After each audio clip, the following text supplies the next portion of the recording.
Привет всем! Вы на канале Пульс Земли. Ежедневный обзор событий и катаклизмов на Земле. Итак, события за 3 апреля. Поехали! В Москве и Московской области объявлен желтый уровень погодной опасности из-за снегопада, сильного ветра и налипания снега на дороги и провода. За сутки выпало 20 мм осадков, а это составляет 45% месячной нормы. Этот снегопад продолжится до вечера воскресенья. Москву и область накрыл мощнейший циклон Катарина, который принесет с собой сильные снегопады. Несмотря на начало апреля, сегодня на улицах области царит настоящая зимняя сказка. А тем временем городские службы работают в усиленном режиме. Из-за снегопада в столичных аэропортах отменили 50 авиарейсов. Видимость в некоторых районах из-за снегопада не превышает 800 метров. В ведомстве призвали водителей быть внимательными на дорогах, а пешеходов предупредили обходить стороной шаткие конструкции.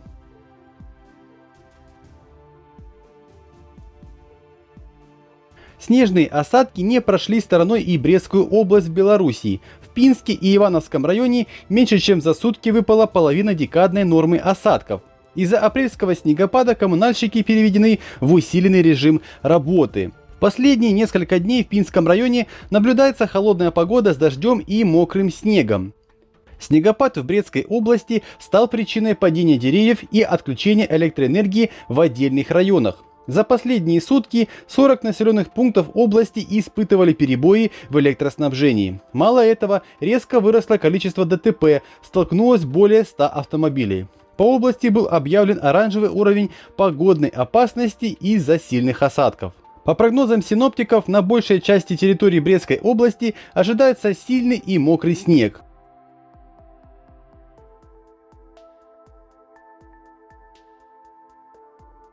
Порывистый ветер, дождь и сильные грозы оставили без света 13 районов Воронежской области.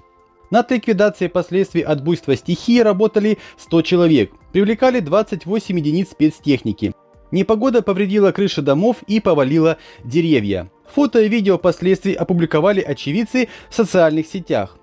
Ураган, который разбушевался этой ночью, снес крыши на 2 торговых центрах и частично повредил кровлю на жилых домах. Из-за сильных порывов ветра было много аварий на линиях электропередачи. Некоторые села, частично улицы райцентра остались без света. Мало этого, в ближайшие сутки Воронежскую область накроет снегопад, а также сильный ветер, порывы которого будут достигать 17 метров в секунду. Крупный торнадо обрушился на район Гаруи, Западная Ява, Индонезия. Согласно сообщениям местных СМИ, этот смерч обрушился на регион в 16 часов по местному времени.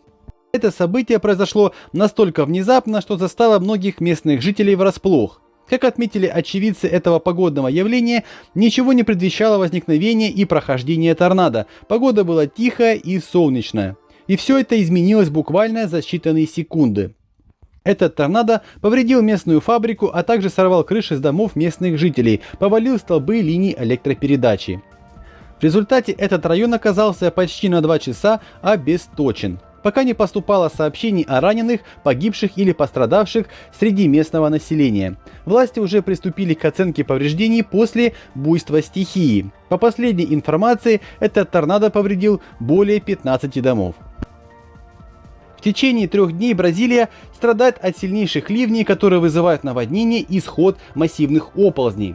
Пострадало много городов в нескольких штатах, но наиболее всех можно выделить штат Рио-де-Жанейро. За последние сутки от наводнений и оползней погибло 14 человек. В муниципалитете Нова-Игуасу, где проживает около 1 миллиона человек, введено чрезвычайное положение. Из затопленных домов были эвакуированы 2000 местных жителей. Отдельные улицы города, в том числе ряд главных транспортных артерий, местами превратились в реки. В Рио-де-Жанейро нарушена работа и метро. Полностью блокировано шоссе, связывающее Рио-де-Жанейро с Сан-Паулу. В ряде мест также произошли оползни, которые разрушили дома местных жителей и дороги.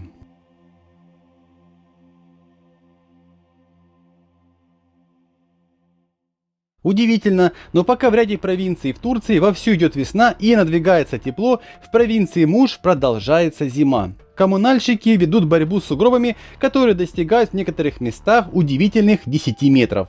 Вы только представьте себе, на дворе апрель месяц, а в Турции сугробы, достигающие такой высоты. Эта обильная масса снега скоро начнет обильно таять и, к сожалению, приведет к наводнениям, потому как по данным на 3 апреля в провинции Муш температура воздуха составляет 8 градусов тепла. Команды, которые продолжают каждый день без выходных чистить снег, едва продвигаются вперед и могут преодолеть дистанцию в 100 метров всего за один день. При этом некоторые села остаются заблокированными этими снежными массами. В деревне Юкари-Онгали полностью под снегом находятся дома, амбары, строительная техника, транспорт и корма для животных. Там снегопады продолжаются с перерывами около недели. Улицы, куда не могут въехать строительная техника, горожане расчищают лопатами. В Красноярском крае был зафиксирован крупный пожар, который сформировался еще 2 апреля. По информации местных СМИ, огонь добрался до жилого сектора и уничтожил 20 домов. Для жителей поселка Зеленый Бор, рядом с которым полыхает лесной пожар, организована эвакуация во временные пункты размещения. Массивный лесной пожар охватил площадь в 300 гектар.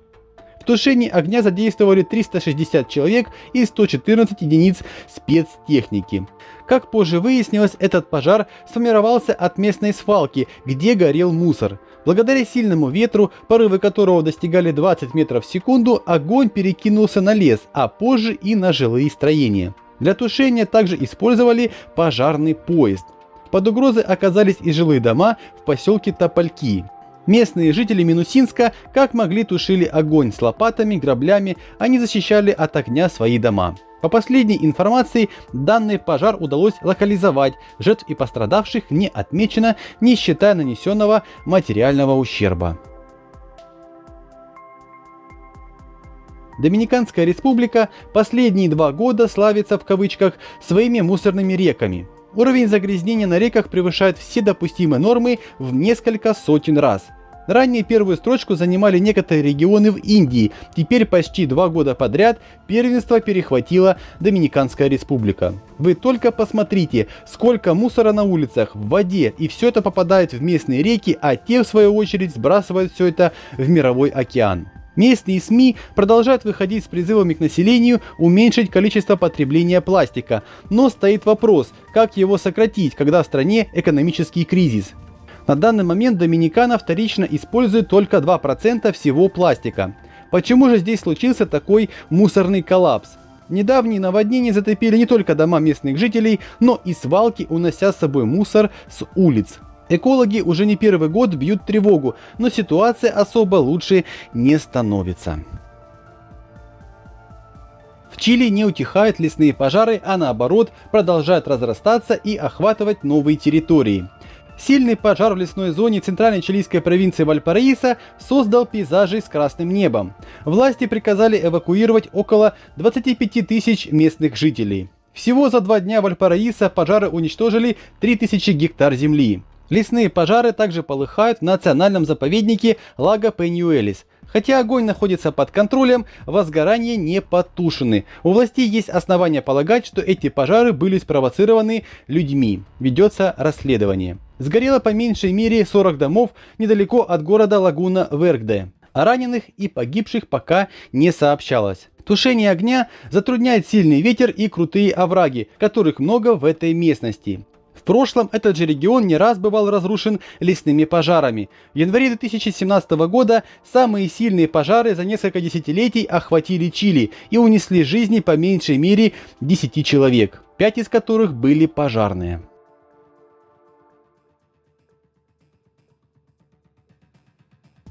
За последние сутки на Земле произошло 110 землетрясений с магнитудой от 2,0 до 5,6. Землетрясения с магнитудой равной 5 или более произошли в 5 странах. В каких именно, вы можете увидеть на своих экранах. Ну и по традиции минутка позитива на канале. Розовый какаду или гала.